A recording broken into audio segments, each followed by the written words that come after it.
ঈদ উদযাপন শেষে অনেকেই ফিরতে শুরু করেছেন ঢাকায়। এই নিয়ে আরও জানাতে কমলাপুর রেল স্টেশন থেকে যোগ দিচ্ছেন সহকর্মী খালেদ রায়হান। রায়হান, ঈদের ছুটি প্রায় শেষ, কেমন দেখছেন রেল স্টেশনের ভিড়?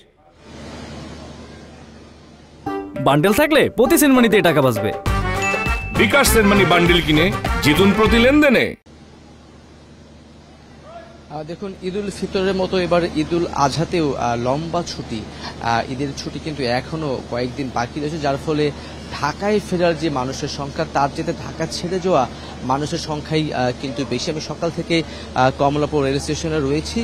যখন একটি ট্রেন ঢাকায় আসছে তখন কিছুটা চাপ থাকলেও এছাড়া কিন্তু পুরো স্টেশনই ফাঁকা রয়েছে। সকাল থেকে এখন পর্যন্ত রাজধানী ছেড়েছে 17টি ট্রেন এবং রাজধানীতে প্রবেশ করেছে 13টি ট্রেন। এখন পর্যন্ত কোনো শিডিউল বিপর্যয় নেই, তবে রাজধানী যারা ছাড়ছেন তারা মূলত যারা ঢাকায় বিভিন্ন রকমের কাজ করেন, তারা যারা ছুটি পাননি তারাই মূলত রাজধানী ছাড়ছেন এবং একই সঙ্গে বিভিন্ন পর্যটন এলাকাগুলোতে যারা ঘুরতে যাচ্ছেন তারা রাজধানী ছাড়ছেন। এবং স্টেশন কর্তৃপক্ষের থেকেও বলা হচ্ছে যে ঢাকা ছেড়ে যাওয়া মানুষের সংখ্যা কিন্তু ঢাকায় ফিরে আসা মানুষের সংখ্যার চাইতে বেশি, যেহেতু ছুটিটি লম্বা।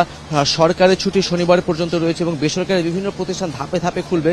সব মিলিয়ে কিন্তু একটি লম্বা ছুটি থাকার কারণে বলা যায় যে অনেকটাই স্বস্তিতেই যারা ঢাকায় ফিরছেন তারা আসতে পারছেন। আরেকটি বিষয় হচ্ছে যে যারা ঢাকা ছেড়ে যাচ্ছেন এবং কয়েকটি ট্রেনেও আমরা যেমনটি দেখেছি যে প্রত্যেকটি ট্রেন যখন আসে তখন কিছুটা ভিড় থাকছে। অনেককে আমরা ছাদেও ভ্রমণ করতে দেখেছি। সেক্ষেত্রে রেলওয়ে কর্তৃপক্ষ বলছে ছাদে যাতে কেউ ভ্রমণ করতে না পারে সেজন্য তাদের সংশ্লিষ্ট যারা রয়েছেন রেলওয়ে পুলিশ থেকে শুরু করে সকলে কিন্তু কাজ করে যাচ্ছেন। তবে আমি যদি কমলাপুরের কথা বলতে চাই তাহলে বলতে হয় যে যে পরিমাণে মানুষ ঢাকায় প্রবেশ করছেন তার চাইতে বেশি মানুষ কিন্তু ঢাকা ছাড়ছেন। যেহেতু লম্বা ছুটি রয়েছে, মানুষ ধাপে ধাপে ঢাকায় প্রবেশ করতে পারছেন এবং একই সঙ্গে অনেকেই ছুটি থাকার কারণে তারা কিন্তু ঢাকার বাইরে বিভিন্ন জায়গায় ঘুরতে যাচ্ছেন, বিশেষ করে পর্যটন এলাকা যেগুলো রয়েছে সেখানে কিন্তু তারা ঘুরতে যাচ্ছেন।